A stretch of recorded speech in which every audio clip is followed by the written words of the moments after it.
Hello, everyone, and welcome to another edition of the KFS postgame show. My name is Andrew Claudio, aka GMAC. Joining me to recap this game against this postgame after the Knicks lost to the Boston Celtics, my partner in crime tonight from the Sunshine State. Which, look, I know Florida has its warts and its reputations, but uh, I woke up this morning in 25-degree weather, so I miss Florida very much at the moment. Mr. XJ, how are you today, sir? Or tonight, sir? I mean, I'm not doing as well tonight as I was earlier today when it was a beautiful 70 degrees and breezy. My fiance and I were sitting out in the hammock, enjoying the beautiful weather and breeze, and our dog is running around happily in our yard. So that was a really nice day. Unfortunately, it had to get ruined by this awful team from Boston, from the city I hate the most of any city in the United States. So unfortunately, my night was ruined, but I'm all right. I'm hanging in there. Yeah, I very much miss 70-degree weather when I was also literally just walking inside to CVS this afternoon with my wife. It was just, I have to wear a coat. This is not great. You know what else isn't great? Allowing a team to shoot 9 of 11 in a quarter from three. I don't know how much of letting I should actually say, because the Celtics, we got a front row seat to why they're currently the best team in the NBA, 45-12 now on the season. They have the number one odds at the moment to win the title. They have very few weaknesses. Number one in net rating, number one in offense, number one in net rating, number 3 in defense. And I believe if the season ended right now, or they're on pace to have the best net rating of all time. But before we get into the actual game that happened, I have two things I want to do. So first and foremost, obviously we're filling in for Mr. Jonathan Macri, who is usually your post-game show host. He will be back on Monday when they play the Pistons. Thank you for letting us do the Celtics game, John. But you have the greatest excuse of all time, because before we get fully into this, we have to acknowledge why John is not here. It is because he is celebrating the First Lady of Knicks Film School's birthday. So shout out to Mrs. Macri, Dolores. She is celebrating her 29th birthday for the 11th time today. So happy birthday, D. Hope you and John are having fun down in Florida, and you and the kids, and your family obviously means a lot to me and a lot to all of us. And we thank you for letting us have John again, warts and all. we appreciate you and your acceptance of the role he has to play in therapizing us and being the cheerleader when the Knicks are good, and the person that gets us through Knicks losses, and the role you play in the success of Knicks Film School is not forgotten. So shout out to Mrs. Macri before we start. And I also want to say, it's kind of how I watched the game today, XJ. And I don't know if anybody else has had this feeling or emotion. Maybe before the break it was different because of how bad they were banged up, but now that the other guys are back and it's really just Randall and OG that are out. I know Mitch is out too, but I've kind of just put Mitch in this box of okay, if he plays, I'll be shocked, but I'll be like, oh, he's back. I didn't think that would happen. So I'll react when he's back. But the way I watched this game against the Celtics, every single time Jaylen Brown took someone off the dribble and to the rim that he just had the advantage on, every single time the Knicks would run in action, a pick and roll, and Precious Achiuwa would be the 4 that popped. And every single time that Bojan Bogdanovic, we'll talk about him tonight, would get taken off the dribble into the rim and would just without him really stopping anybody from getting to the rim. Every poor defensive moment, every poor spacing moment that I noticed, every lineup decision that I was like, well, why would you leave Precious out there as long as you did? Because the alternative is then going to Bogey. So you're sacrificing the good defense you might get from Precious for the very poor defense and maybe good shooting that you're getting from Bogdanovic. Every single thing I watched through the prism tonight, XJ, of, well, that doesn't happen if OG Anunoby's here. That's how I evaluated this game, knowing where the Knicks have told us their new ceiling is and where their destination is going to go. which is that we have to look at this Celtics team as the mountain to climb in a potential conference finals or a 7-game series that you have to play. I now look at them in the prism of, well, how would OG Anunoby fix this? And I'm not like leaving this game confident, but every single thing that went wrong tonight, I'm looking at it through the prism of like, well, that doesn't happen if OG Anunoby's here. That is fixed. That's easier. The Celtics don't get that if OG Anunoby's there. Now I'll hand it over to you, but like, is that the incorrect perspective to have when watching this because we don't know? Like injuries are uncertain, or did you share any of that perspective watching this game? Where are you on what I just in that thought process that I had throughout the night? Yeah, I think it's a totally rational way to approach watching tonight's game. I mean, there's only so much we can learn from seeing the Celtics go up against this version of the Knicks, who we know the Celtics are going to beat this version of the Knicks. Like they're going to. And if we played them in a 7-game series and it was this version of the Knicks, they'd probably sweep us. This is just reality. So I think it's a totally valid and rational way to watch the game. And I did some of that. I did some of that because the coolest thing, in my opinion, about OG is that normally when you get a player back, it comes with trade-offs. So we're talking about Bojan, and it's like, do we want to play Bojan or Precious? And the idea is kind of like, do we want to have like this pure spacer, awful defender, or do we want to have this great switchable defender and terrible spacer? It's just a pure 1-for-1 trade-off. Which weakness do we prefer? When you put OG back in, it's like, actually, we get both. We get literally Bojan Bogdanovic mixed with Precious Achiuwa. That is who OG Anunoby is. I mean, obviously a better defender than Precious Achiuwa, but you get what I'm saying. So I get it. Yeah. Yeah. So I think it's a valid way to look at it. And I just think it changes the dynamic so much that you can't really imagine it like, oh, what if OG was there? What would they do? It's just like they would play completely differently. Like, I just think they would play the Knicks completely differently. The way they completely left Precious alone, really was the dynamic of the game as far as like, you know, offensively or defensively what the Celtics were doing. So I just think it changes almost everything, and the Celtics would do something completely differently. I do want to say real quick, I was texting with Jeff, my partner, on the Hot Hand Theory pod before the game, and you know, I was like, okay, so Mazzulla is definitely going to like blitz and trap Brunson all night and make Hart and Precious beat them from the perimeter. And, you know, I'm thinking, okay, Josh and Precious are putting up 30 plus field goal attempts tonight for sure. And he's like, nah, I think they probably just rely on their switching scheme and just let Brunson do his thing. And I'm like, yeah, but typically Mazzulla likes to exploit teams' most obvious weaknesses. And, you know, if anybody's going to be like, sure, you want to beat us with Josh and Precious wide open jumpers? Good luck. Go ahead. You know, it'd be Mazzulla. But Jeff was also like, you know, is Mazzulla going to want to give Tibbs that intel to see what the kinds of ideas and defensive schemes that he wants to bring out, you know, under these circumstances? Probably not.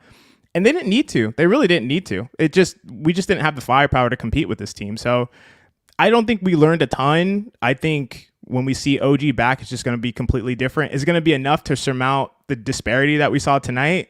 That's hard to say. That's really hard to say. But I do think it's a reasonable way to look at the game for sure. So I want to be clear. I don't think the Knicks win tonight if they have OG Anunoby.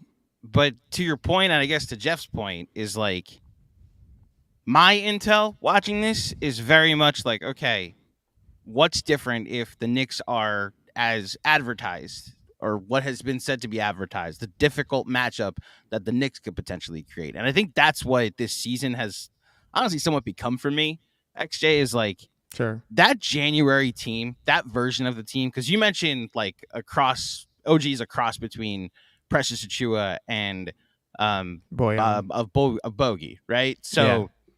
I will just go a step further. The Precious that we saw when he got injured in those last 3 games against the Nets, the Nuggets, and the Heat, he was like bordering on Kawhi Leonard levels of like defensive intensity, and was showing an offensive bag that I didn't know he had in the mid-range. That Nuggets game where he single-handedly put the Nuggets to bed in the first half, and it was like, oh, like if this is a ceiling, you could be the RJ that could come in with the second unit, and it's like this good too. Like you could actually run through the offense, which is why I keep thinking about that version is going to potentially come back after injury. And we did get some news before the game from Woj. I know everybody reacted to the Randall part of it. I guess maybe more Mensa reacted to the Randall part of it, that like Randall has said already that he hasn't ruled out surgery. I believe that was in specific response to a question, which was just good reporting, that they asked the poignant question, like, have you ruled out surgery? And while Randall's like, his full intention is to come back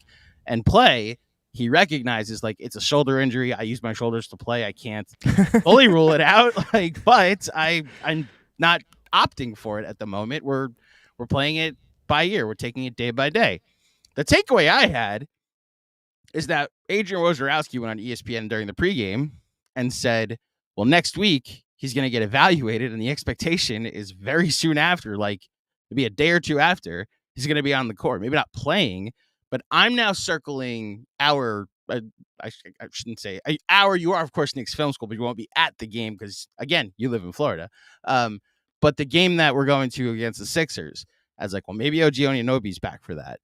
And like, it's why, like, trying to evaluate this game or get up for this game or get upset about this game, I don't know. It's very tough for me because I don't believe we saw many of the playoff rotations or playoff lineups we're going to see. I don't believe we saw many of the playoff schemes that we're going to see. I thought, like, yeah, the Celtics may hit a ton of threes. Like, the Knicks may take a ton of threes in a 7-game series. But without OG and Randall, it's just really tough to evaluate what, like how is this a barometer? Like, I went on with Dexter Henry this morning on of the New York Post and an SNY, and he asked me about this being a barometer game. It's like, what are we going to learn from this game? And I think I was proven right. All I learned the whole game, I was like, well, yes, that's Precious Achiuwa. Like, I've enjoyed the Precious minutes, but these are his limitations in a series against the Celtics.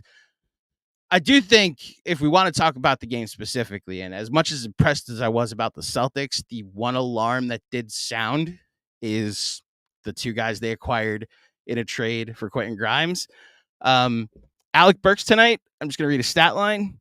Alec Burks was 3 of 11, 1 of 7 from 3, and a -13. And then Bojan Bogdanovic, 2 of 7, 1 of 4 from 3, -14. If they're not, I mean, I don't want to steal your thunder here because I know that this was your analysis, but I was thinking it too. I promise. I almost evaluate them in like not plus minus, but like, what did you shoot? Because I know I didn't get anything from you defensively. So what did you shoot? Which is why the Philly game was so odd that Bogey was getting picked on defensively, but he was 6 of 6 from 3, and the last one was probably the biggest one because the Sixers had cut it to 6, and then he hits a 3 to make it 9, and it never went below 9 the rest of the game. So, like, I'm evaluating both of them right now as, well, what did you shoot in the game? And if it's like this, it's like, well, I probably lost your minutes then. So those are my concerns if I'm taking any of them away from this game. What about you? Yeah, I I have some very similar concerns.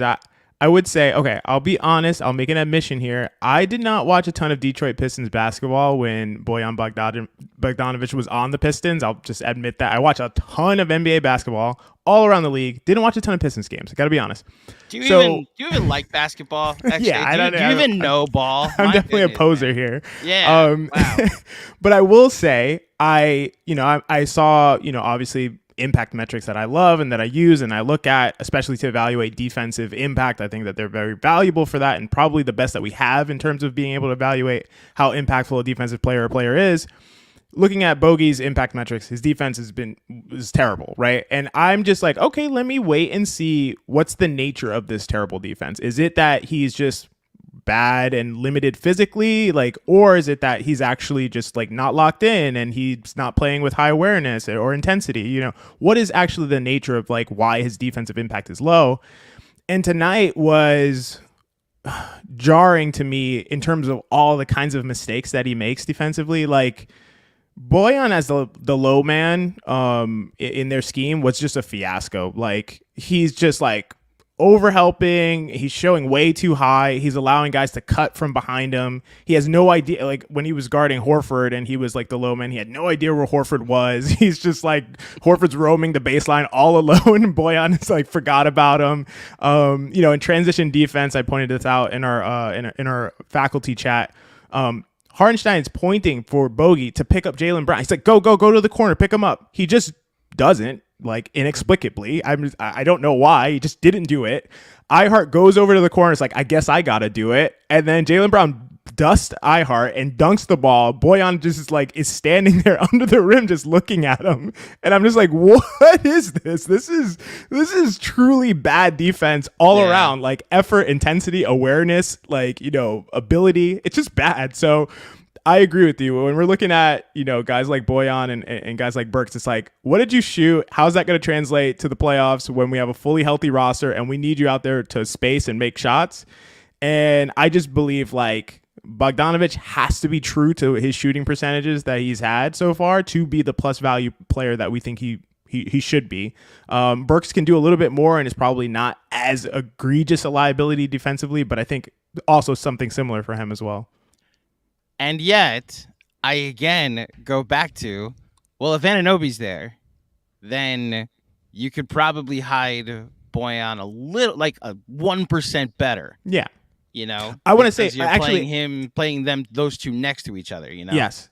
I wanted to ask you a question real quick. Do you know how many possessions that Bojan Bogdanović and Isaiah Hartenstein have played together so far? Ooh, probably not many. Was this their second game together? Because Hartenstein missed the first. Exactly. Okay, so they haven't played the first two games they played together, and he played 11. Oh, they didn't play together in the first game, right? Because Hartenstein played the first. So tonight is the first few possessions. Oh, that's a trick question. For however many possessions they played tonight is the only possessions they've ever played together. So okay, there's that element of this too. And allow me to go to baseball for a second. Please do. You know what? Please go to you have another baseball fan with you. Let's go to a baseball talk for just a little bit. Let's do it. So this is where, and I see the comments already coming in. Like, I get it. It's been bad, but the regular season, to an extent, Burks hasn't been. I don't think he's been overused. I don't think Tibbs has the fear that he's gonna play him over quickly again. Somehow quickly lost minutes tonight because of how many minutes Burks is playing. That just still exists with this fan base, right? Darko in Toronto is quickly, you got to sit. Something is telling me that you got to sit, and it's because Burks is playing. Sit you for some reason. I know that PTSD still exists. I haven't felt that there's been this was too many Burks minutes. I have thought he's been bad to in his minutes so far, but I do think, and this happens a lot in baseball, and this is why you use your 162 game schedule. You have to build a sample size before you conclude, oh, I'm not going to be able to use him in the playoffs. I'm not going to be able to trust him down the stretch. I actually think the bigger takeaway, because we've actually seen more of Deuce lately, the three-guard lineup that he's gone to, that he went to at the end of the second quarter and it worked, that he went to at the end of the Philly game and it worked. I actually wonder if Deuce is earning more trust, and could we potentially see Burks go to Fournier land in the playoffs and maybe Deuce get some minutes. The point I'm more going with this is I only have 1 year to go to with this, actually, because the Mets don't have a lot of years like this. But in 2015, there were several relievers and bench players that just I know that Bobby Parnell is in this situation in the seventh inning, and you're here to see, can I trust you now in August? Because if not, I need to go get someone for September and October. And I think Alec Burks is can I trust you now in, the middle of February? Because if I can't, I now know when OG comes back, you get that shot. And if not, I know I can trust Deuce. So that's why I'm not as upset with these regular season attempts and building of sample sizes. Am I off on that, or is that a fair analysis of what we're seeing him try to do, or the sample sizes that are trying to be built right now? Yeah, I 100% agree about building up the sample size, seeing them in different lineups, seeing how they perform, not just seeing what the plus minus is in those lineups, but seeing like actually how they perform on the court. We're probably not going to be able to build a large enough sample over the rest of the season to really know what those guys are going to give us in specific lineups and be like reliable. So we're going to have to use a lot of the dreaded eye test. I just think that that's just the reality given the short number of games left. So I totally agree. I'm not super concerned. The other thing that I always mention about the trade is that I don't care about these guys' minutes. I don't care if Burks plays no minutes or plays 20 minutes or 30 minutes. Like, play however many minutes he's useful. I don't care about Bogey's minutes. It doesn't matter to me. It's not like we need to get these young guys in there and get them some burn for them to get experience, for them to get better. Those guys are almost at the end of their careers, and I don't care how many minutes they play. So I think you play them in spurts whenever they're useful in the right rotations.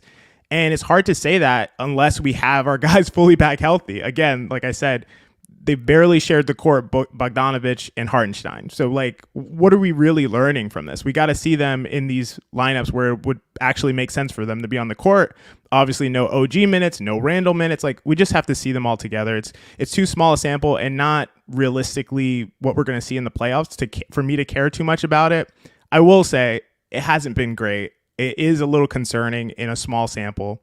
But I do think those guys are going to shoot well, and I think that they're going to pay dividends in the end. But I think it's going to be tough to get that with all the injuries that we have. And for me, I still include Isaiah Hartenstein in that. He doesn't seem fully healthy. He doesn't seem like himself. He was kind of injured early last season, and we saw his effectiveness really be dampened by the fact that he wasn't fully healthy. When he got fully healthy, he was awesome.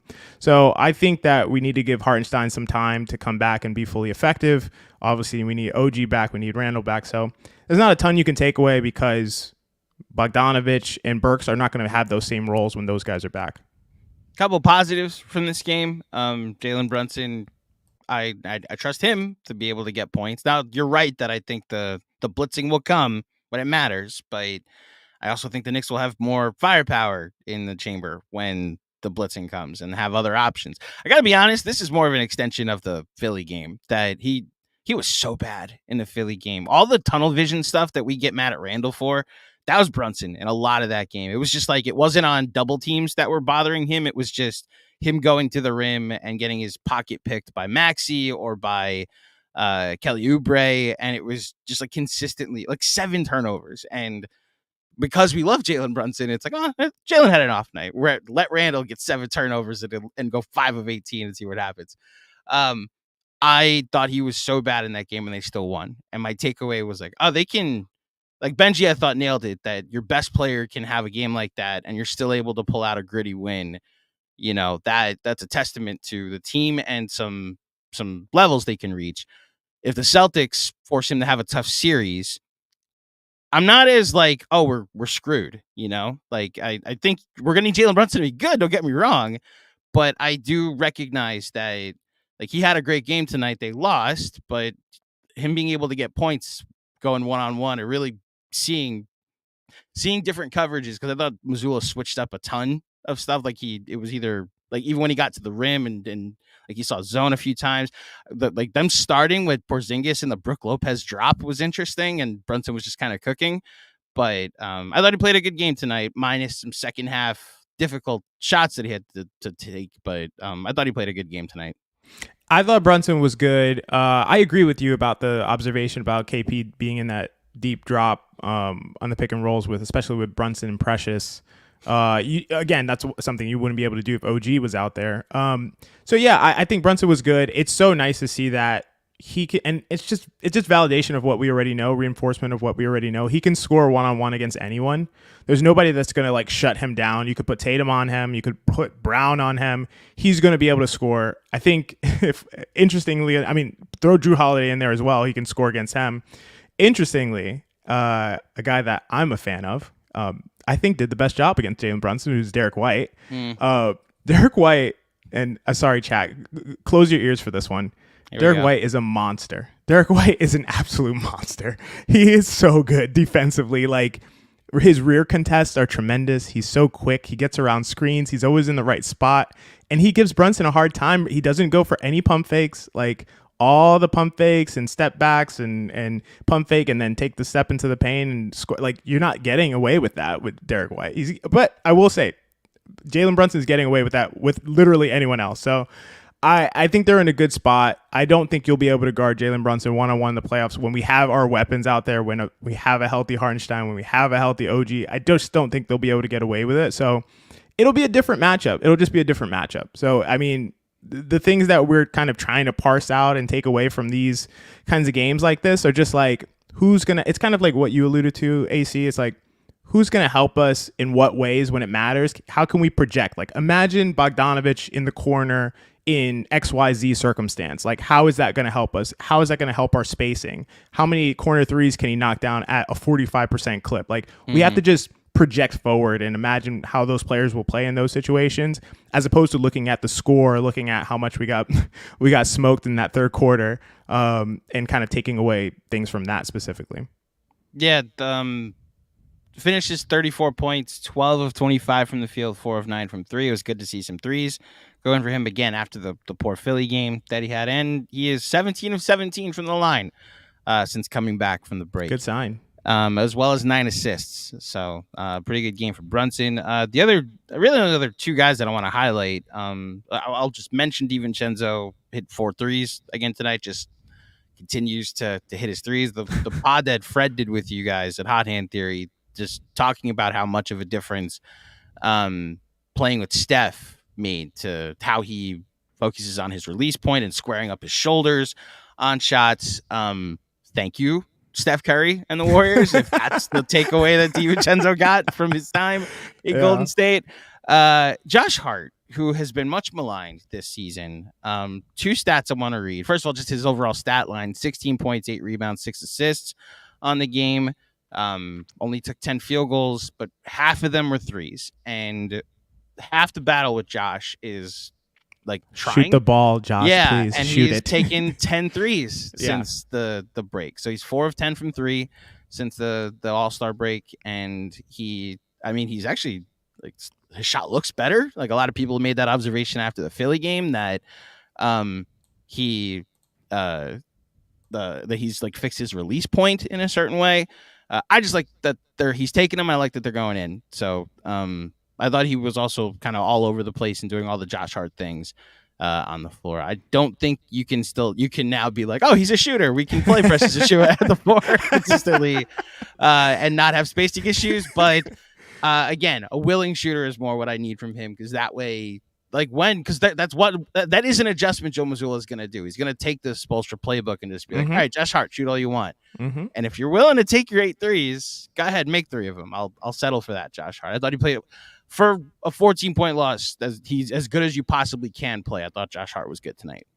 So Josh Hart, you've been defending Josh Hart for a while. I've been pretty negative on Josh Hart for a while. I thought this was a great game for Josh Hart. I thought he was, if not the best player, second best player to Brunson in this game.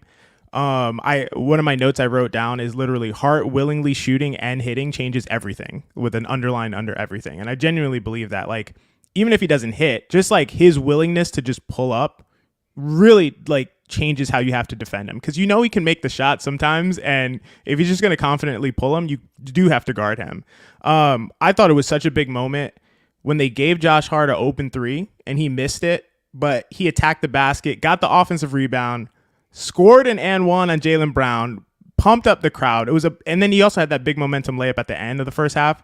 But I thought that sequence where he missed the 3, got the rebound, brought it back out, went back into the paint, scored on Jaylen Brown. I thought that was huge and showed just the kind of intangible energy that Josh Hart brings and the kinds of things that he can do.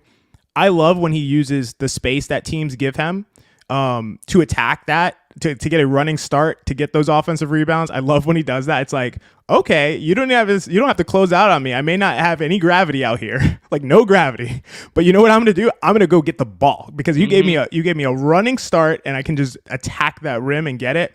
And so I think he provides value in those ways. He has to do that stuff consistently. And I just know when it comes to the high leverage playoff situations, he's going to be turned all the way up and be maximum Josh Hart at all times. I just need him to shoot when he's open. That's all. If somebody can get through to him, I don't know. Like, I don't know if I have to, get on the roommate show pod and like tell him directly, whatever's necessary. But like, I just need him to shoot when he's open. And if he does that and does everything else, I think he's very much a plus value player. And I loved how he played tonight. I want to give you props because you've been like, we need to chill on Josh Hart for a little while, and he's turning it around in my eyes, at least lately. It's very much a situational thing for Josh Hart for me. Cause like, again, just to plug the convo I had with Dexter this morning, like he asked the Josh Hart question, like, how would you evaluate his season? And I almost wondered if he like was hiding in our faculty chat. Like, wait a minute, like, you know that I'm the Josh Hart guy. It very much comes down to like understanding his limitations as a shooter. And, like we got on RJ for his effective field goal percentage for years. And Josh Hart's is around the New York RJ range.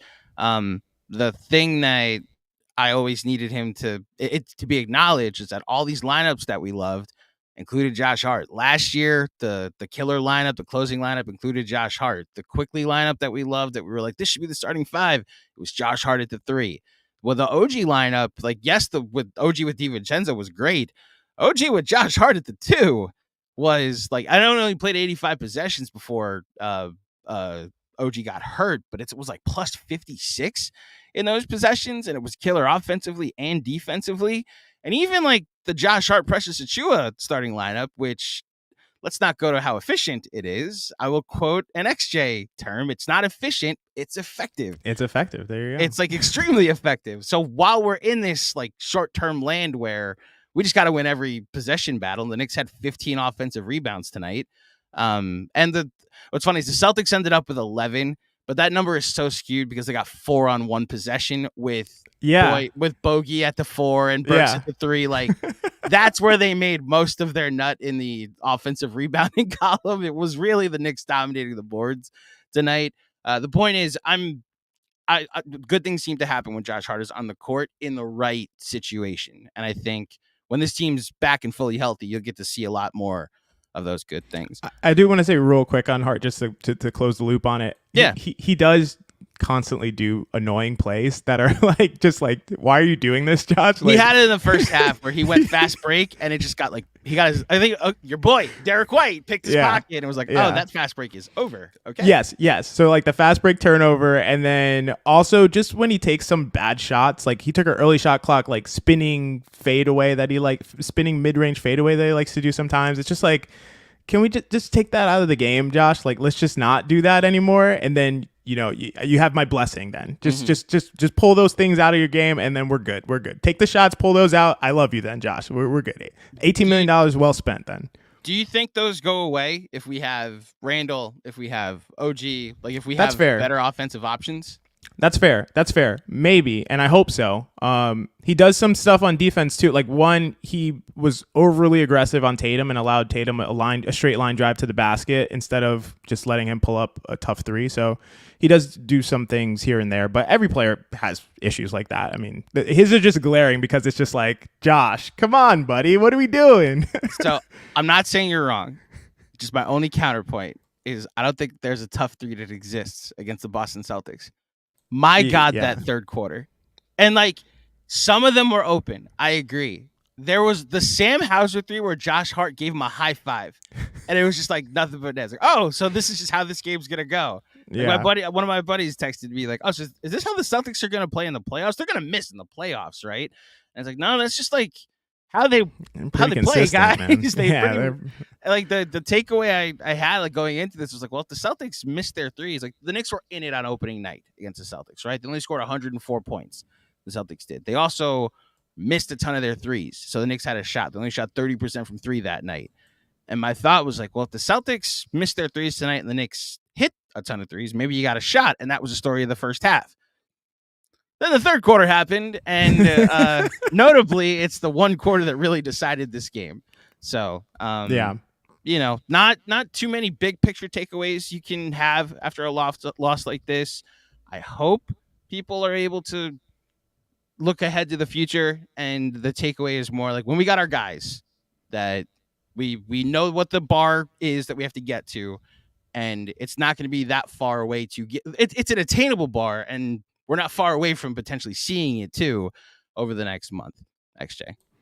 Yeah, it's an attainable bar, and it really comes down to health. And okay, I'm gonna ask you a question real quick, and Sure. It is not the same hypothetical that I've been asking people for the last week. Would you rather have Julius Randle or question, man.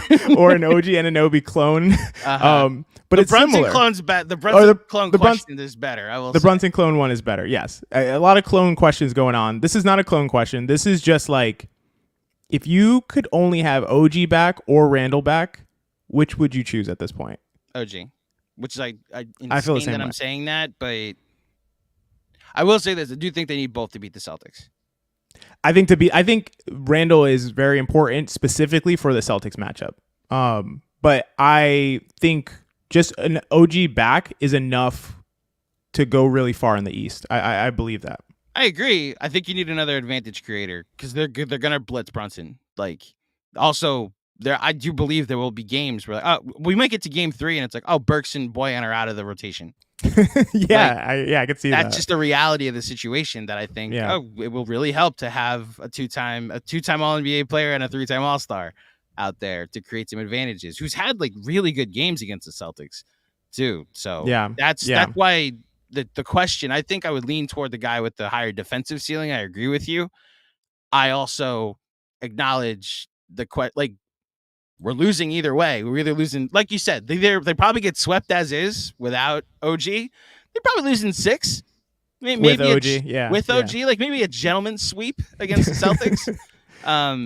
This is I just want to say this is an insane Celtics team. This team is ridiculous. Like, no, I think Doris was saying it on the broadcast. No defensive weaknesses whatsoever. Like, everybody is amazing defensively.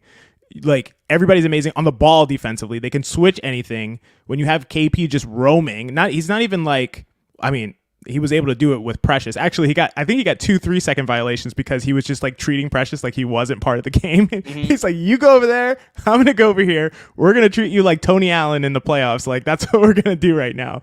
But yeah, it's just amazing. This team is amazing on both ends of the ball. They take such efficient shots too. And at the same time, I will say Jaylen Brown doesn't play like that all the time. That whatever we saw in the first half from Jaylen Brown, that was like Paolo in the Magic versus Knicks game, where it's like, yeah, if he's like this, then yeah, he's a superstar, right? Like, but he's never done this before. It was literally his best game of his career. Jaylen Brown, that was not normal what we saw from Jaylen Brown. And this is how we officially close the loop before we get to the super chats. This is where my thought process was like, well, if Josh Hart's guarding Jaylen Brown because OG's guarding Tatum, and it's why changes everything. To your question about who would you rather have back, I think we saw in January how much higher the ceiling got elevated when OG came to the nucleus that was already here. I think you need that scenario for me to officially get back to any high hopes of what this new ceiling could potentially be, which is why OG has to get back, and it's why Randle has to get back, and a healthy 30 minutes from Isaiah Hartenstein too. Yeah, why Hartenstein has to get back to any hint of what we saw from him as well, because it's weird that we spent like all these consecutive years of like, just be healthy, just play your regular season minutes. The playoffs don't matter. Now we're like, we now need to focus on health and live through injuries until we get to the playoffs. All right, thank you everybody for tuning in. We went a little long with the intro, but we wanted to do the full conversation as justified as possible. Some super chats. Thank you for everybody for your contributions tonight. Let's see how rational these are after a loss in Boston, which I understand. I'm excited. Lost in forever and ever. I agree. But that's a very good basketball team over there. I second what XJ said. Let's start with Jesse M. I'd be cool if Burks never played again. Tunnel vision. Jesse, I love this. I love this. I love it with the Aaron Judge picture as well.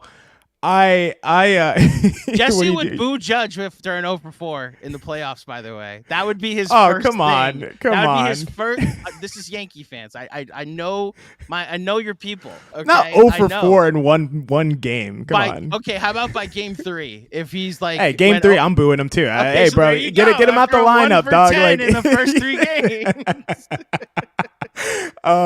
Yeah, I understand this, Jesse. I understand the feeling. Like Burks has been not good. Like 159 possessions before this game of Alec Burks, minus 19.9 per 100 possessions. And he didn't add to it. He didn't make it better tonight. So I totally hear you on this. I hear the rationale for it or why you have that feeling. But I do think, like AC was saying, kind of like I was saying, we just need to give it more time, and they need to be in the right circumstances, the right lineups, with the right offensive load in most circumstances. Like Burke shouldn't have to be the guy creating and making stuff happen, and he should be in a spot up role, and I think he'd do really well at that. So I understand why you would feel this way. Definitely tunnel vision. I don't think he'd be doing some of these things if Randall and OG were there, though. I agree. I don't think we'd rely on him for a ton of creation. It's just the numbers we all touted when the trade was made was what they are from the corners. So their catch and shoot is what they're going to need to be, which that I think was the biggest takeaway we had when the trade was made was like, oh, the catch and shoot opportunities are plentiful at the moment, and they needed to get as many guys that could take advantage of those moments as possible. Speaking of Jesse, he's got one more. It sucks because Tibbs will ride with Burks. I'm telling you, we are still haunted from 2 years ago. Burks playing a point over Quickly. Like that I think is the thought here. Like he's going to play Burks, and somehow Manuel Quickly, because the Raptor season will be over, will be sitting on the bench in the playoffs. Like that's the fear. Well, let's validate this fear at least, because I think that's helpful, right? So sure. I understand why you have the fear. I can imagine in certain situations where Tibbs is like, when Brunson's out, I only trust Burks to be in the game because he's the guy I trust to kind of run the show. Ooh, okay. Yeah, like I could imagine that. I could imagine him riding with Burks and being like, he has to be the guy with the ball in his hands. I don't trust anybody else to do it when Brunson is out. Randall is not the best initiator from the top of the key. He needs the ball in the post oftentimes, or the high post. But I don't think that this is going to happen. I'm not really concerned about it. I just think that we're so stacked with talent on both sides of the ball that I do think Burks is going to be in his appropriate role, which, like we just talked about, is spotting up, being in the corner. And I'm okay with Alec Burks being a corner boy. I'm notoriously like against the like role of like, hey, just wait over there for a guy to pass it to you at some point and make the shots. I'm cool with Alec Burks playing that role. I think that would be appropriate for him. Do you think there will ever be a scenario where Burks is on the floor and Randall and Brunson aren't? Burks is on and both Randall and Brunson are not in the playoffs? Right, in the playoffs. I want to say no, but it's weird. I don't know. It's weird. Like we saw moments tonight even for the Magic where like Paolo and Franz are both not on the court. Like the coaches do that kind of thing. I'm not really sure why at this point, but I don't think so. I think it's unlikely. I would hope that Burks would always be out there with Randall, is what I'm assuming. But yeah, I think it's unlikely, is what I'll say. Because that's where I'm going with this. Like I validate your fear and your anxiety over this, Jesse. I think the simple adjustment is that he would go to, when Brunson's off, he would go to Randall on the court instead, and then Burks is again playing off of Randall. He's bringing the ball up the court, but you're surrounding Randall with Josh Hart and OG and Boyan and, not this specific lineup because there'd be a center out there, but like you would just surround them with shooters, so that I think would be the proper implementation of Burks. And I have to emphasize, like what happened 2 years ago, the drop off physically that Alec Burks is now. And like you just cited the defensive numbers. That's why Fournier left the rotation. That's the level of concern I would have with Burks is like, oh, it's not Tibbs will overplay him. It's like, oh, did we get an unplayable player come playoff time? Which I'm not ruling it out yet. It's been 5 games. He might be. Yeah, we never know. But like, I'm just gonna say like that's the takeaway I have. It's more of the analysis of the actual trade than it is like how much Tibbs is gonna fall in love with the player that we're haunted by how much he fell in love with him 2 years ago. The last thing I want to say, just to close out my last thought on this, is just that you saying that he'd always share the court with Randall should be assuaging to Jesse, because Randall is not going to let Burks hijack the offense. Like, no, Randall's not going to let that happen. That will be Randall's offense. Yeah, absolutely. Yes, indeed. Yeah. Thank you, Jesse. Appreciate the contributions as always. Alex, who reminded me that Met fans booed Francisco Lindor. Yes, and they're stupid for it too, Alex. I agree. First, he's got a couple ones here, Alex. One, Leon needs to bring in players other than Jalen who can consistently perform against above 500 teams. Two, they should cut Alec Burks tonight. He sucks. Yeah, Alex, fair. I love you. I love it.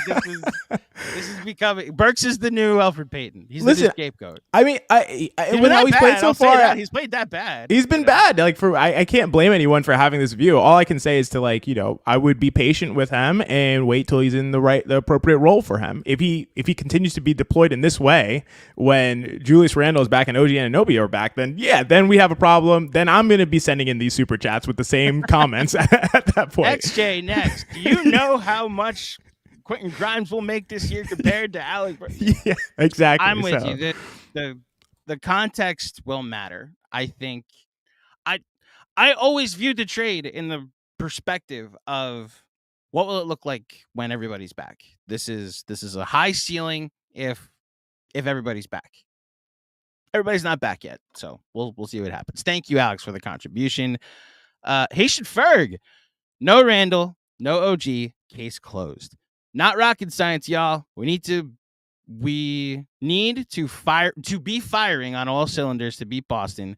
Unfair to analyze games like this logistically. You could have told us that 45 minutes ago, Haitian. We just spent all this time analyzing the game. I think this is a very rational perspective on how to view this game. Yeah, I totally agree. I mean, we were kind of analyzing the game, but also talking about it within the bigger picture, right. Projecting and looking forward, and what can we take away, and bite-sized things that might play into different situations in the playoff rotation situation. So I totally agree with this Haitian Ferg. Like, you're not going to beat this Boston team like undermanned without two of your three best players. Like, it just doesn't make any sense. Like, you're not going to beat this Boston team missing two of your three best players. Even if we had OG, it'd be tough enough as it is. So yeah, I totally agree with that. I don't have too much to add to it. So two things. One, I quite literally opened with like not actually analyzing the game. It was just OG Anunoby's out here. So I think we both had that same thought, Haitian. And second of all, is anybody concerned about Alec Burks? So I just want to pull up a stretch that is what made me think that he's the guy to trade for. So from December 28th, because it was the day of the Randall, it was the day of the OG for RJ trade that I thought of this. Okay. So from the day of the trade until he ended up leaving Sacramento, he shot 47% from 3 on 6 attempts. That's a 19-game sample. That's the guy the Knicks traded for. He was absolutely balling and averaging like 17 a game for the Pistons. Now, like, in those 19 games, I'm pretty sure the Pistons were like 4-15. So these were on losing teams. But, like, he was, like, mostly taking advantage of backups. That, I think, is what the Knicks thought they were trading for, is a guy that could take advantage of backups.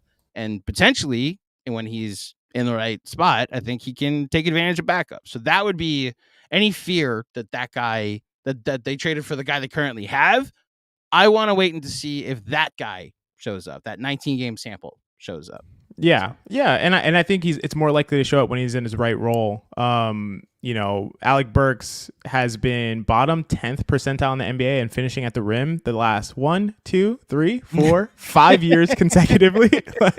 So, and he's been awesome, top 75 percentile in 3-point shooting the last 5 years. So he needs to be doing more of what he does best and less of what he's literally one of the worst players in the league. Guys, finishing at the rim 39%, which is completely dreadful, like Fred VanVleet level at this point. So he should not be the one attacking the rim and trying to get there and all that stuff. Just spot up, and I think that's what he'll end up doing. I gotta be honest, I think we saw a little bit of it against Philly, but there was a lineup that the Knicks went to. I forget who the other three were. I'm pretty sure it was Precious, Hart, and Brunson, but they were like, Precious was like navigating the dunker spot, but he was also in the pick and roll. And you just saw consistently Devo and Bogdanovic were just running to the corners. And like, that's where we'll be. Hart will kind of roam and be like a free safety on offense. And like the pick and roll was like, all right, if you're going to play drop, Brunson's got an easy floater, right? If you're going to like actually attack it and play aggressive. He can either hit Precious on the bounce, or I've got two guys on the wing that shoot 40 plus from three. So those are the possessions, I think, with Randall, when you've got a much stronger, like a battering ram going downhill in the pick and roll with Hartenstein. That's the situation that I imagine with Burks on the floor as well. Like maybe he's roaming in the Josh Hart role, or he's opposite OG Anunoby or Bogdanovich. Like that's how creative we can get when people are healthy, which is why I'm not ready to completely throw in the towel on the Alex Burke experience yet. Admittedly, it's been bad. I agree that. I'm just saying my imagination has run wild with the potential here, and I want to at least give it a chance before I officially rule it a dud. Thank you, Haitian, for the contribution. Danny Gardner, tough L, and I hate Boston, but they seem to be the modern day 70s Knicks. Unselfish, skilled, shooters everywhere. Credit to them. What do you think about that comp? Wow, that's a big comp. I would say better shooters, but obviously it's a different game, and the shooters are better overall. Different number of shots, different literally point totals for shots. Yeah, dramatically different. But I do think they're pretty unselfish, which is so interesting. I remember there was a lot of talk about like Tatum and Brown wanting to have the show, and Marcus Smart needing to like yell at them and be like, y'all need to share the ball more willingly, and they actually seem to do it. Like Tatum, I think, took 5 shots in the first half because Brown was cooking and they were kind of getting to their spots and getting what they wanted anyway. So Tatum's like, why would I force it? I'm just going to lay back and use my gravity to help my teammates out. And I think they kind of do that a lot. And they seem to all have really good relationships. I think it helps a ton when you have guys like Derek White, Drew Holiday, and Al Horford as like 3 of your main guys. Like some of the, like, from all reports and all reporting and all of our understanding of players' personalities in the NBA, those are like 3 of the best guys in the league. Like it really, it's super mature, super professional. Like it makes sense that they be able to be this unselfish and play this way. And the talent just fits all together so well. Like everybody's super skilled, like you're saying, Danny.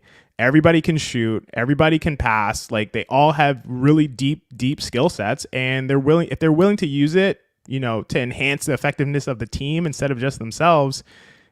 That's why they have one of the best offenses we've ever seen. That's why they have one of the best net ratings we've ever seen. That's why their defense works together on such a string. Like it's truly a machine that they have over there. And I fucking hate Boston. I just want to be clear. I know I'm giving them a lot of props. I hate Boston. I don't feel this way about Miami. I don't feel this way about Indiana. Like they're like whatever to me. I don't like them. I hate Boston. I don't F with Boston at all. But this team is great. This team is great. This is an unnecessary correction. I want to acknowledge that off the front.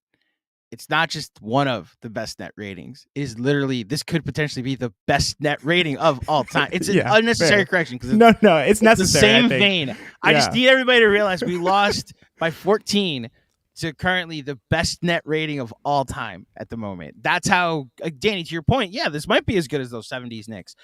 They also might be one of the best teams of all time come when it's all said and done. And it's why I thought my pregame show guest, Jack, who does a good job covering the Celtics for Celtics blog, I thought he nailed it when I asked him like the 5 teams he's most afraid of in the East. The number 1 team the Celtics should be afraid of is the Celtics. Like they lose when they're not hitting their shots, when they're not executing. When they are, they're pretty unbeatable. And 45-12 speaks to that. I got to be honest, the Boston hate has worn off on me a little bit. A little. What did you just say to me, Andrew? I know who I'm talking to. You just said, can you repeat what you just said? Because I'm not sure if I heard you. Like I might have an issue in my head. I thought you said like you're cool with Boston or some shit like that. I'm not cool with Boston. I'm just very much like I never hated the Red Sox. It's because you're a Mets fan, man. Just keep it real. It's because you're a Mets fan. I'm a diehard Yankees fan. Right. I was a Yankees fan before I was a Knicks fan. And no, fuck Boston. I don't care. I'm going to feel that way forever. I'm not rooting for any of them. I'm not rooting for their fans to be happy. I want no one in Boston to be happy. I want them to have a dreary, overcast day every day of their lives. I don't want them to be sad and miserable, but I don't want them to be happy. I just want them to be neutral bystanders walking through life. And I don't want any sports happiness for them. Like, sorry, no, fuck Boston. That's how I feel. Point blank, period. So you might have reignited it because you reminded me the element of hating that is fun and is the important part of sports hating is that it's less about like I hate that team or those players. I don't want like Simmons and Russillo and That's what it KOC is. and Portnoy and all of the No. Boston media that exists out there to be happy. I don't No. need Boston fans to be happy. No. And they would want the same for us. They don't want Yankee fans to be happy. They don't want Jets fans to be happy. My point was more like, you know what? The Rangers are kind of the best team in hockey at the moment. The Bruins don't even factor in that conversation. The Patriots just like don't matter anymore because Brady's retired and Belichick is selectively been retired by the NFL.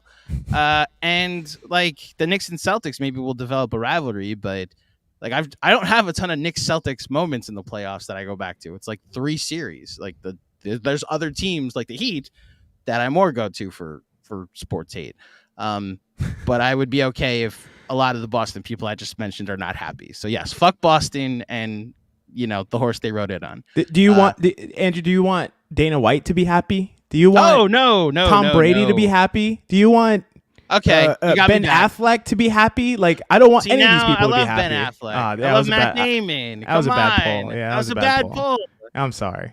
Yeah, you gotta go stick to the sports. Like you want David Ortiz to be happy? Well, you probably like David Ortiz too. He's my hero. All right, just forget it. He gave me the chance to bring up the fact that the Yankees. Oh like my God! Playoffs are just kind of a thing. Oh my God! All right, forget it. Why did I even bring this up? Anyway, thank you for the contribution, Sam Garcia. We can hang with these boys at full health. I co-sign. Now I will say, I'm not picking the Knicks to win that. Like, I'm not saying we would beat Boston in a 7-game series. I think this is a correctly worded tweet. We can hang with those boys at full health. What say you, XJ? I like the precision of the phrasing. We can hang with these boys, and I think that's true. I think at full health, we can take Boston to 6 or 7 games. I believe that. So I would totally say that's hanging with them. I would definitely pick Boston in the matchup with the Knicks at full health, but hang with them, I think, is right. I like, again, precise phrasing, which I appreciate. So I like it. I would be shocked if the Celtics didn't win that series in like 7. I absolutely think the Knicks could win that series. That's as far as I will go in that stretch. This is how high I thought that team's ceiling looked like in January. When you say could win, I mean, yes, I won't give them a 0% chance of winning the series. What percentage chance would you say at this stage? I'm very high on that January version of this team. I think it would be like 60-40. Like, whoa, I'm that high on this. Whoa. Actually, the 2 games they lost in January were a Dallas game where they just kind of fucked around for 3 quarters, and they lost because of a rebound at the end of the game.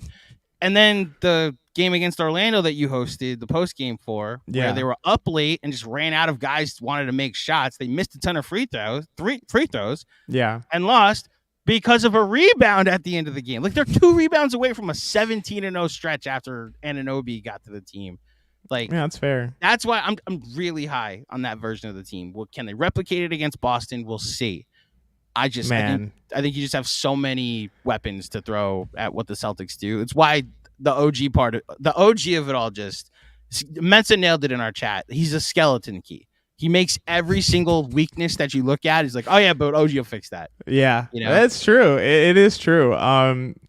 I do not feel as confident as you do. I'm probably... And that's fair. The shooting variance that the Celtics can provide speaks right up to like what, not to like pigeonhole you, but like, I know that's what you look at for like, that's dominant. Therefore, I think that leads to winning. And it's been proven a lot. And it's over a 7-game series. Like a 5-game series, I would be able to move more towards your position. But over 7 games, I think the true best team is going to probably win more than not. And I think some of the shooting variance evens out over a 7-game stretch. And I think that Boston's going to take a ton of threes, and they're going to make a ton of threes, and they're going to be able to score down the stretch of games. And their defense, I think their defense is just underrated at this point. We talk a lot. I mean, part of the reason why they're having this historic net rating is not just because they have a great offense. They have an amazing defense, and they have amazing defensive players, and their bench, it's not good, deep into their bench, but those guys are not going to play very much. You're just going to see their best players all the time. So I don't know. It's tough. I would probably give the Knicks a 30% chance to win that series. Oh, we're not that far off. Then I give them 40. You know? Oh, I thought you said the Knicks would win 60-40. Oh, no. Oh, you were saying. Okay. That's fine. Here. That's Let fine. me be clear. Like, I would be shocked at the end of this season. Let's see, that's the opposite of what I'm trying to say. I am fully expecting the Celtics to be hoisting the Larry O'Brien trophy. They would be my pick to win the title right now. Yeah. To Stam's point, I think the Knicks might be their biggest threat in the conference. Like, that's my personal belief. I don't trust what my. Let me be careful how I'm saying. Just say it. I don't. Well, okay. I'm going a different direction than what you want me to say. I don't trust Milwaukee in a 7-game series because of the Doc Rivers and the Dame Lillard of it all. Sure. Cleveland is a fascinating conversation because I think Cleveland's just as tough a matchup for them as New York is. Can I be honest? The version we saw for 2 months, I trust more than the one that's now fully healthy. Oh, yes. I'm on board with that. Because, like, you want to talk about your question, your hypothetical. Would you rather have Darius Garland or just clone Donovan Mitchell twice? And they can't play together. Well, I was just like, you break my brain on this podcast next year. I think Cleveland could give them as good a run. I'm at the point, and this is how I am with the playoffs. I need to see you do it, like win a playoff series before I consider you for a conference finals contender. You know? Sure. Philly, there are injury concerns, and I know the Knicks do have injury concerns, but I just have never seen Embiid play 4 healthy series in a row. So I'm gonna wait again until he does it for me to actually be like, you're a threat to beat a team that might win 65 games. And this is where the Knicks come in. That the healthy version of this team went 15-2. You know, and actually was like 12-2 because the last 3 games, OG and Randall were out of that stretch. Mm-hmm. So that's where I go with that the Knicks hypothetical of the healthy version of the fully realized version of that team could beat Boston or can hang with Boston with depth and, you know, defense, and has the offensive firepower that can hang with them, the defensive firepower that can hang with them. I think Tibbs, I don't know if it's necessarily a huge edge over Mazzulla, because I think Mazzulla has actually become a pretty damn good coach in his own right. I don't know if it's an edge. I like Mazzulla a lot, man. Also, I like Mazzulla too. Yeah. There is just flat out the experience of this is his second playoff run ever, you know, and the guy is younger than me. Yeah. So like there's that element of it that I have to at least acknowledge Tibbs has the experience. It may not be great experience, but you've been there. You've gone through the wars of the playoffs before. So I like that he's training his team to be able to execute different schemes on the fly, to just like switch things up and be like, hey, we're going to this zone now. Hey, we're going to this press now. Hey, we're switching now. Hey, we're getting out of switching and we're playing this drop now. Like he can just, hey, we're going to put Drew Holiday on Joel Embiid and then double team him and then rotate and recover. Like these guys are just preparing all season for the playoffs, essentially, I feel like at this point. And I think that they're going to be so ready. I agree with you. You know, I do think playoff experience for a coach is probably even more important to me than for a player. But I think that they're kind of preparing themselves for the playoffs with this ability to switch things up on the fly. So I think that's going to be a real advantage to them. Yeah. And again, I want to acknowledge, like, it's in the conference. I think from a talent standpoint, the Knicks would be the team I'd say give the Celtics the best test. The actual team they should be afraid of is Miami. But no, come on. XJ, they are 31-25 and have the second easiest schedule remaining. Gosh. There's a path for them to go 50-32 and be the 5 seed. No chance. Actually, I'm just saying my fears. I'm not saying it has a chance or no chance. I'm just saying, like, you want to know what a Boston fan's afraid of? A 1-5 of like, oh, Miami's playing us in the second round. I hope they feel that way, because if I was a Boston fan, I would be laughing at Miami. I'd be like, bring me Eric Spoelstra and the crew, please. I bring them over. It's fine. I'm not worried about them at all. I hope they play them. It'd be great. I want nothing more than the Heat to go away forever. They have not gone away yet forever is my only point. Okay. I want to join you guys in that circle. I something's not letting me walk through the door for some reason. So we'll see how the playoffs go. Jessica, thank you for the contribution. LOL at Fournier Land as shorthanded for bench. Specifically, Fournier Land is veteran gets pulled from rotation to get sent to bench. It's not like Deuce. Yeah. It's not Deuce, exactly. It's not just like Deuce getting benched and we'll see you next game. It's like, all right, you had a good season or good career with the Knicks. That's Fournier Land. Okay. You had a good career, buddy. You'll never see the court again unless you go to Detroit. We don't care what your contract is. We don't care what your resume is. We don't care what you've done in the past. We don't care if you were down to an 8-man rotation. If we have 8 healthy players, we don't care. It was 6-man rotation because RJ got his hand chopped off. You're not playing anymore. Like, that's Fournier land. Okay. So banished. Yes. Thank you, Jessica. I'm glad you appreciated that. Yeah. Busy. Thank you for the contribution, man. Good to hear from you. GMAC. Brunson can have tunnel vision where there is no second option on the team. Randall goes tunnel vision with Brunson standing right next to him wide open.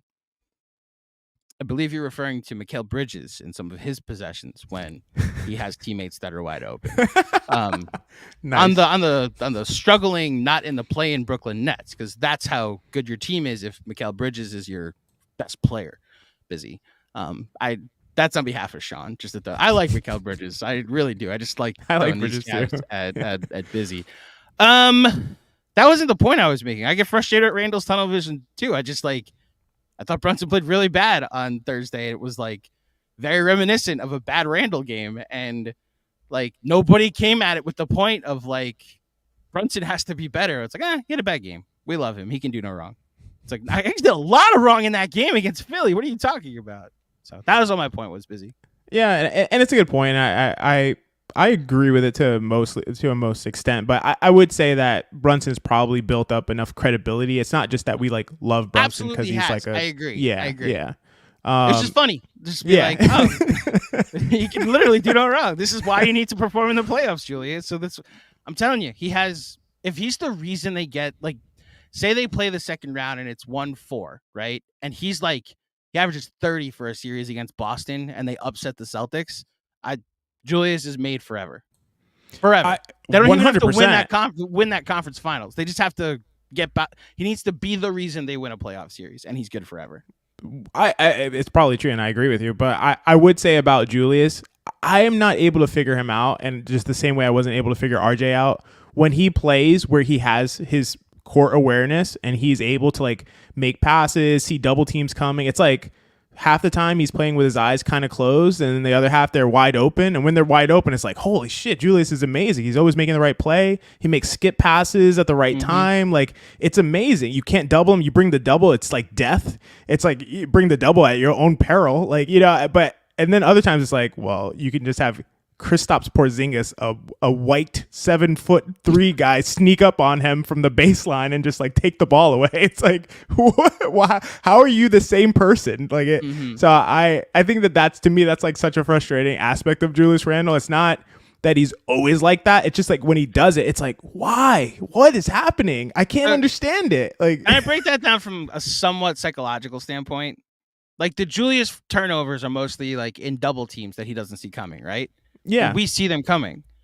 But to be clear, he doesn't see them coming. So from his perspective, I'm by myself. I just have one guy to back that. He's got to know. He's got to know. Game. I didn't see that double team coming. And the rest of us are how did you not see that double team coming that I saw from my couch on my television? Well, it's if you're a quarterback and you don't see the blitz coming or you don't see somebody coming from your blind side. It's you have to see it. Sorry. If you're not able to, that's a weakness of you in the position. You got to be able to see it coming, it's valid to be upset about it, I think. I watched about 40 games of Zach Wilson in my life.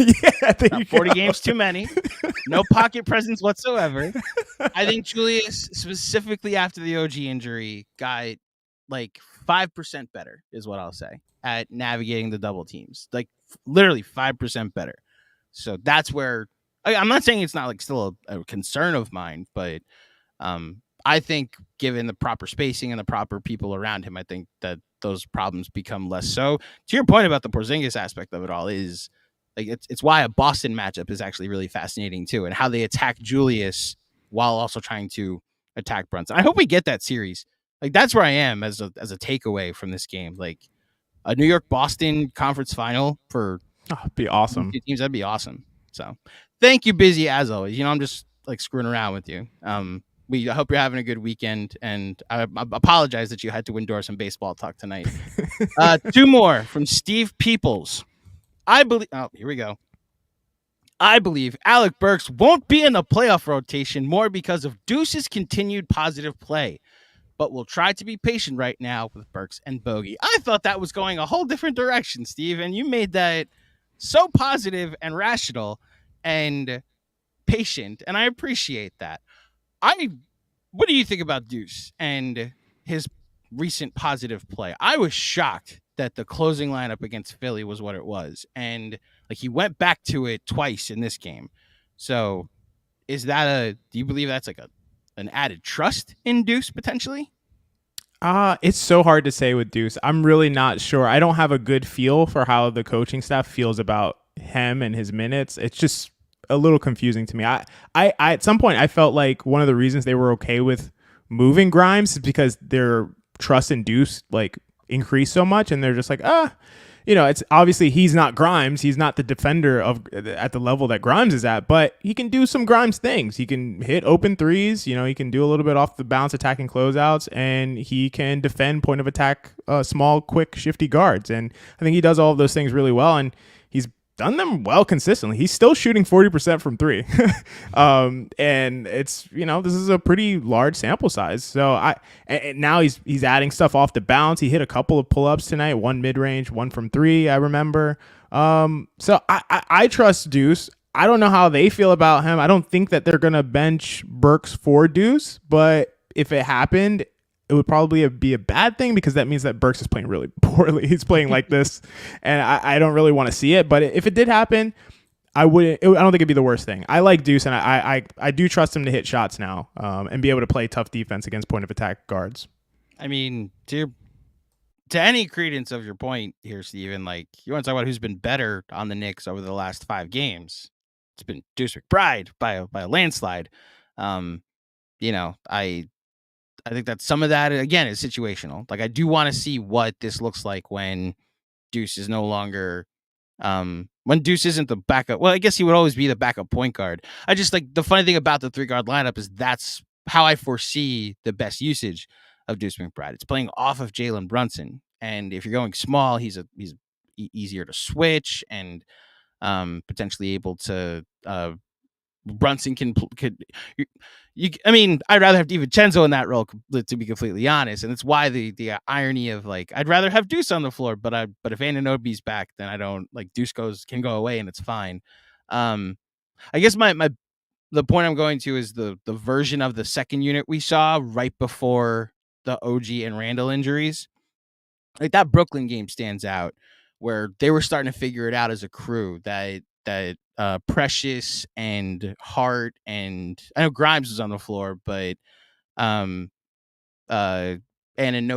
and Deuce lineup, like they were starting to, I know the offense was like 0th percentile, but those 3 games we saw like, oh, like you're now at the 12th percentile. Like they were starting to figure some stuff out, I personally don't think Deuce can run an offense. I think he can be a complementary piece in a really okay offense while also adding really good defense while he's on the floor. Do you think he'll never be able to? Do you think it's just not in his skill set, not something he's going to develop? He's always going to be kind of an off-ball guard.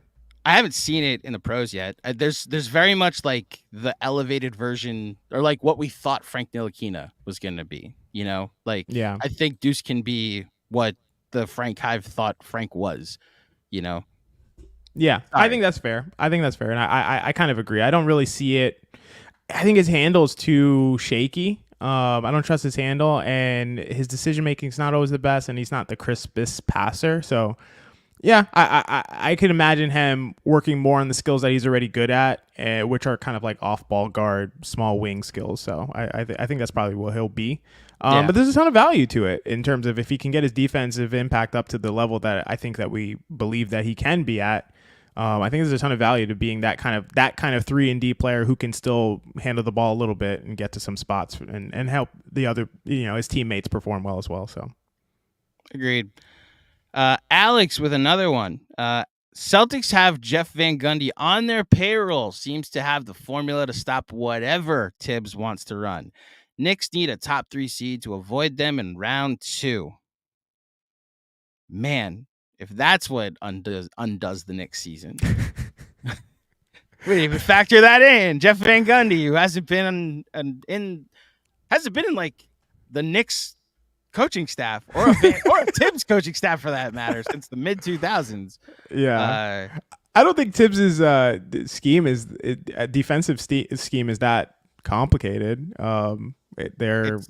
He takes away something is what he's very much like, you might be able to beat me. You're not going to be able to beat me at this, which is why I think anybody worried about Burks and Bogey are like, they allow you to get the thing that Tibbs loves to take away.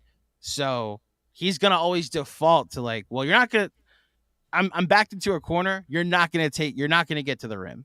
And that would imply I'm not going to have these two guys on the court. And a lot of teams play that way. It's not even just like Tibbs is the only guy that plays this way. Like a lot of teams play this way. Golden State plays this way. And the Golden State just also happens to have Draymond Green. Like if you give Tibbs Draymond Green, in terms of his communication, his ability to make sure guys are in the right spots, like making up for other people's mistakes, things that Quickly used to do on the perimeter. Draymond Green does that from, under the basket in terms of rim protection. He's always in the right spot and just makes everything run really well. So, a lot of teams play that way. I don't think that the Knicks are doing something. I mean, obviously I defer to Benji and DJ on something like this, but I don't think they're doing anything like unique or special schematically. It's just like run this textbook defense and just do it really well. We'll give up some stuff, but we won't give up the most valuable stuff. Like that's kind of what they go for. Next up again is Haitian Ferg. Julius Randle returning makes both Burks and Bogey better. That's some alliteration there, Haitian. Thank you for that. I'd pause on the Burks criticism for now. Burks is better spotting up rather than creating. Julius Randle fixes that. Yeah, we talked about this and I co-signed this completely. Haitian Ferg. Yeah. Haitian, this just is, now I feel validated. We validated other people's concerns, and now, Haitian, you validated us because this is exactly what we were saying as well. It's just, we need to right-size Alec Burks' role. He's not the same guy, as you mentioned, AC. He's not the same guy that he was a couple years ago even, and he never really was able to kind of get to the rim and finish, and he definitely can't do that now. So I think he has to have his role right-sized, and in a spot-up role, I think he's gonna excel. I believe that, unless he just also forgets how to shoot, which I don't think he will. So I agree with this, obviously. So we have one more comment, and it might be the comment of the night. Okay? I'm so excited. So Alex with one last one. Agreed, OG will truly fix many woes. Though, as a fellow Jets fan, obviously talking to me, I already have too much PTSD from hearing people say Rodgers will fix everything and then a scared emoji. So here's what I will say, Alex. The comp here isn't fully applicable because the people running the Knicks are significantly more competent than the people running the Jets. Aaron Rodgers went down 4 plays into the season. That season was over. Julius Randle, OG Anunoby, Isaiah Hartenstein, Bojan Bogdanovic, Dante DiVincenzo went down, and the Knicks were still competitive playing basketball games during the regular season. They turned Precious Achiuwa into a guy that 2 nights ago, everybody was wondering if we could re-sign him too. When Miami and Toronto said, oh, you're going to love the Precious Achiuwa experience. It's going to be hilarious. And yet we're now wondering if he's a rotation piece. What they've turned Deuce McBride into. Mitchell Robinson went down after being an offensive rebound machine, and all we got was Isaiah Hartenstein leading the league in defensive EPM. So I would trust the people that are in charge here more than the people that were in charge of our football team this year that may not be fit to run a football team. And the other thing I will add is that while I respect the career of Aaron Rodgers in his prime, that was a 40-year-old quarterback playing behind one of the worst offensive lines in the NFL. And when he went down, quite literally, it fixed. I mean, I was curious to see what a good quarterback would do to fix the team. I also thought that when he went down, the glaring issues of what that team would have been showed throughout the season. That we were thinking Super Bowl, and that was like a 9-7, 10-7, like 9-8 team at best, even with Rodgers.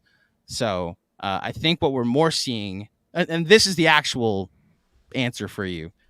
Remember January. The Jets don't have a version of that. Yeah. The Jets don't have like they weren't 6-0 and then Rodgers tore his Achilles. You know, like we have a sample size with OG Anunoby where the Knicks look like the most dominant team in the NBA. Yeah. Lean on that for your anxieties. And I can't express this enough. It takes a special kind of ass to be what the Jets were this year, where you're the number one defense in the league and you stick with Zach Wilson for 18 weeks. When Joe Flacco was in your building and sitting on the couch and you're like, well, we can't go to him. We want to see what this Zach Wilson thing works out. And guess what? Joe Flacco just got signed to a team and they won 12 games. Okay. I'm going to go on a complete rant if we don't stop. So XJ, take the mic. No, I I appreciate that. Tim Boyle started games for me, XJ. We lost to the Falcons 12-7. 12! 19 points were scored that game. It's like a baseball score. I was stuck watching Tim Boyle. Right, like the Falcons hit a 3-run home run and won. Yeah. And then like had a 2-run single in the ninth. That's what happened. Yeah, it's rough. I was trying to decide like do I want to say the thing I want to say, which would definitely encourage your rant to keep going, or do I want to? The thing I wanted to say was I know you were saying that the Jets have this incompetent, front office, and who are the people who had the 2022 draft? Because those people knew what they were doing. Those people drafted Sauce Gardner, Garrett Wilson, and Breece Hall, all in the same draft. They did, and Jeremiah Jackson. Don't forget all four. And Jeremiah, yeah, exactly. They had a really good first 4 picks.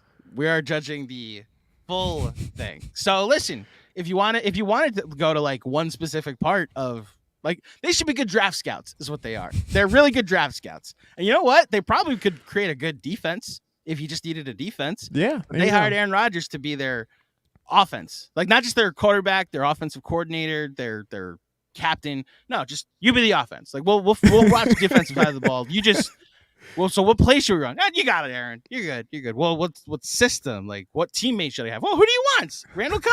Yeah, sure. Yeah, Randall Cobb is the answer. Who's the number 3 wide receiver you had? I'm already blanking on his name, but he was awful this year. Anyway. Yeah, the answer to this for me, Alex, it really is the last thing that GMAC said. It is that we have seen it, right? Like that's the big difference. We've seen it. It wasn't a huge sample size. It was a reasonable enough sample size for me to say OG fixes a lot. We have that evidence already, and so we're not just kind of like speculating and being like, well, if we get OG back, like theoretically, like he fits in this way. It's like, no, we know what OG does when he's in there. We know how much he limits the weaknesses of his teammates on the defensive end. We know his spot up shooting is going to be real from the corners. Like we know that that's true. And so because of that, I feel very confident about OG coming back, fixing many of the issues. I understand the PTSD thing, being a Knicks fan really is where my PTSD comes from, because I don't have much Yankees PTSD, thankfully, besides the very few things that GMAC likes to rub in my face. But other than that, no, I totally understand. But at the same time, I just think that we've seen it, and I think that we know what OG brings, and I think that we also know what Hartenstein brings. So I don't think it's all just on OG coming back. I can't overstate this enough. I do think Isaiah Hartenstein is not healthy, and I do think we see a huge difference with a healthy Isaiah Hartenstein, who was, in my opinion, the top defensive player of the year candidate, besides, maybe Wemby now taking over that throne, and probably Gobert is going to get it. But I think Hartenstein was squarely in that conversation and probably was at the top at his full maximum capacity. And then you have OG, who was also playing like a defensive player of the year candidate. I just think like we know what that is. Like I don't think it's speculation at all. So I feel very confident in it. Yeah. Only counterpoint I have for you is I had a front row seat to your Dolphins PTSD this year. Damn. You know what? It's not PTSD because I block it out of my memory completely. It is like is full ignorance. Like I just forget about. I forget it happens. Yeah. Yep. Yeah. With the Dolphins, I like and I do that. I've done this in some of our chats. I'll just be like, no, they suck. They're terrible. My expectations are on the floor, and then they perform that way, and I just go, well, that's what I expected. So yeah, they scored 100 points in a football game, and XJ was like, no, they're bad. They're bad at football. And I'm joking, like I'm exaggerating when I say 100. Only by 30 points. Yeah, it's 70 close. points in a football game. And XJ close. was like, it's week 4. They're probably not that good. They're going to lose at the end of the season. And lo and behold, Falcons lost the division the way you thought they would. That was a That's an unbelievable way to lose the division. I offered my condolences the night of that Dolphins-Bills game, and it wasn't even received with like, thanks. Yeah, that was a tough loss. It's like, no, what are you talking about? It's exactly what I thought was going to happen. It's like fully realized PTSD where you've reached acceptance. It's like, oh, anything that can go wrong will go wrong. Yeah. Which is where I probably should be with my teams at this point. And yet let Aaron Rodgers have one good throw in Hard Knocks this year. And I'll be like, all right, so we have to organize the KFS schedule in February around a Super Bowl parade. Just letting you know I will be off for a couple days around President's Week. So it can't hurt you. It can't hurt you if you already know it's true. Like if you already accept it, it can't hurt you. So that's where I'm at. I don't feel the pain from it. I'm just like, yeah, this is what I expect. So you get your hopes up. That's how you get your soul crushed. That's the lesson of the day. I envy you so much. You don't. You really don't. That's really the parable that we're telling. You get your hopes up, you get your soul crushed. Yes. I'm glad you came to this therapy session here at Knicks Film School. We do this after every game. Glad to be here for you guys. Sincerely, thank you, XJ, for joining me. It's always good to chat with you. First time we've ever done a post game. So yeah. I had a blast doing it. A lot of fun. Well. Remember, everybody, if you dig the show, head over to iTunes. If you're listening, obviously head over to iTunes, drop a 5-star rating and a review. If you're watching, please like the video, subscribe to the channel. Really helps us out in the long term. We will have our regularly scheduled Monday morning John and Jeremy pod, which comes out, like I said, Monday morning, as well as a pregame pod previewing the game against the Pistons. I'm not sure if they're in study hall on Sunday, but if they are, you know what to do. Follow Knicks Film School on Twitter and pay attention because Sean and potentially Mensa and potentially Chris will be going live to field all of your calls and your concerns. I'm sure there will be thoughts about Alec Burks when that show takes place. Actually, is there anything you'd like to plug before you get out of here? Nothing I like to plug. I mean, happy to do the post game, filling in for John. Super happy that he's gone to celebrate, Mrs. Macri's birthday. Happy birthday. And, I'm just happy to be here with you, Andrew. And it's great. You can catch me at, there you go. He was prepared as always, per usual. Happy birthday, Mrs. Macri. You can catch me on, Knicks Film School when we do some casual Fridays. Obviously, it's hard to fit those in because the Knicks play every freaking Thursday, which makes no sense. Like, they never played on Thursday last year. Now they play every Thursday. But yeah, you can also catch me on Hot Hand Theory podcast that I do. Is a podcast that I do with my buddy Jeff or Frank Barrett on Twitter. And this is the last thing I want to say. Quentin Grimes in his debut for the Pistons tonight. In 26 minutes, 2 of 8. 5 points, 4 assists, 2 steals, 1 block. Solid performance. 1 of 5 from 3. Didn't shoot the ball well, but seems like he made an impact in other ways. So we have that redemption. We have that Quentin Grimes redemption game on Monday, and I'll be excited to tune into the post game for that. You didn't read the actual standout stat line from the Pistons bench. Evan Fournier in 19 minutes for the Pistons tonight. I didn't even see that.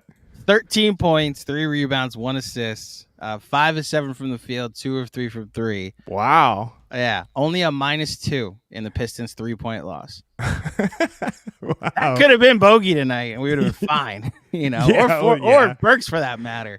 For would sure. have been fine. So yes, that's a good way to end it. To point out the next game the Knicks play will be a Fournier and a Grimes redemption game or a revenge game going into it. Thank you everybody for tuning in. We'll be back, and specifically Mr. Macri will be back on the post game on Monday nights. We appreciate you checking it out, and we'll see you next time.